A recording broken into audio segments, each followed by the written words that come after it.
ರಾಜ್ಯದಲ್ಲಿ ಮಳೆ ಸ್ವಲ್ಪ ವಿಶ್ರಾಂತಿ ಪಡೆದರೂ ಕೂಡ ಮುಂದಿನ ವಾರದಿಂದ ಮತ್ತೆ ಮಳೆಯ ಪ್ರಮಾಣ ಹೆಚ್ಚಾಗಲಿದೆ ಎಂಬ ಎಚ್ಚರಿಕೆಯನ್ನ ಹವಾಮಾನ ಇಲಾಖೆ ನೀಡಿದೆ.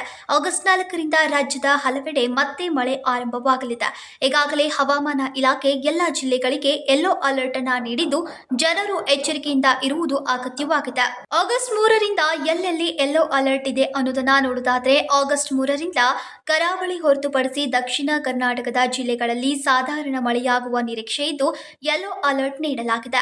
ಆಗಸ್ಟ್ 4ರಿಂದ ಎಲ್ಲ ಜಿಲ್ಲೆಗಳಿಗೆ ಸಹ ಇಂತೆಯೇ ಎಚ್ಚರಿಕೆಯನ್ನ ನೀಡಲಾಗಿದೆ. ಈ ಭಾನುವಾರ ದಕ್ಷಿಣ ಕನ್ನಡ, ಉಡುಪಿ ಹಾಗೂ ಉತ್ತರ ಕನ್ನಡ ಜಿಲ್ಲೆಗಳಲ್ಲಿ ಬಹುತೇಕ ಕಡೆಗಳಲ್ಲಿ ಲಘು ಅಥವಾ ಸಾಧಾರಣ ಮಳೆ ಆಗಲಿದೆ.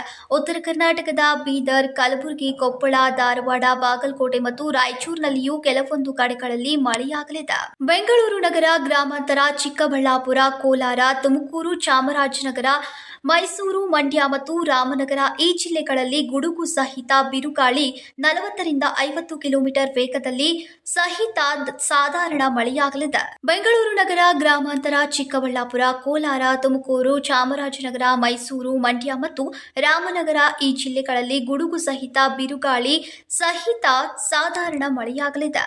ಆಗಸ್ಟ್ 5ರಂದು ಈ ಪ್ರದೇಶಗಳಲ್ಲಿ ಬಹುಶಃ ಮಳೆಯ ಪ್ರಮಾಣ ಮತ್ತಷ್ಟು ಹೆಚ್ಚಾಗಬಹುದು. ಇದಕ್ಕಿದ್ದಂತೆ ಹವಾಮಾನ ಇಲಾಖೆ ಆರೆಂಜ್ ಅಲರ್ಟ್ ಅನ್ನು ಘೋಷಿಸಿದೆ. ಕೊಡಗು, ಹಾಸನ ಜಿಲ್ಲೆಗಳಲ್ಲಿ ಕೂಡ ಭಾರಿ ಮಳೆಯ ಸಾಧ್ಯತೆ ಇದೆ. ಕೆಲ ಜಿಲ್ಲೆಗಳಲ್ಲಿ 40ರಿಂದ 50 ಕಿಲೋಮೀಟರ್ ವೇಗದ ಬಿರುಗಾಳಿ ಬೀಸುವ ಸಾಧ್ಯತೆ ಇದೆ.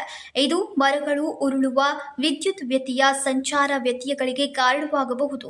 ಸಾರ್ವಜನಿಕರು, ವಾಹನ ಚಾಲಕರು ಎಚ್ಚರಿಕೆಯಿಂದ ಇರಬೇಕು ಅಂತ ಹವಾಮಾನ ಇಲಾಖೆ ಸೂಚನೆಯನ್ನ ನೀಡಿದೆ. ನಮ್ಮ ಕರ್ನಾಟಕ ರಾಜ್ಯದಲ್ಲಿ ಕಳೆದ ವರ್ಷದ ನೀಟ್ ಮತ್ತು ಐಐಟಿ ಜೆಇಇ ಪರೀಕ್ಷೆಯಲ್ಲಿ ಸಾವಿರಾರು ಉಚಿತ ಮೆಡಿಕಲ್ ಹಾಗೂ ಐಐಟಿ ಸೀಟ್ಗಳನ್ನು ನೀಡಿರುವ ನಮ್ಮ ಹೆಮ್ಮೆಯ ಎಕ್ಸೆಲ್ ಅಕಾಡೆಮಿಕ್ಸ್ ವಿದ್ಯಾಸಂಸ್ಥೆಯಾಗಿದೆ.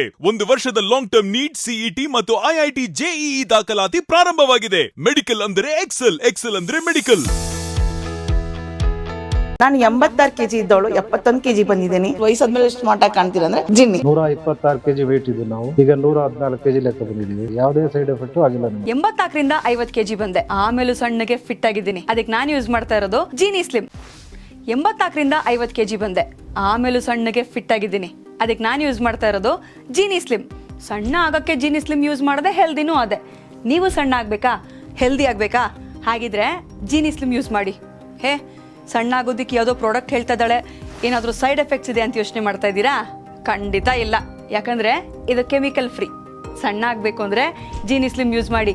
ಹೆಚ್ಚಿನ ಮಾಹಿತಿಗೆ ಕೆಳಗೆ ಡಿಸ್ಪ್ಲೇ ಆಗ್ತಿರೋ ನಂಬರ್ಗೆ ಕಾಲ್ ಮಾಡಿ.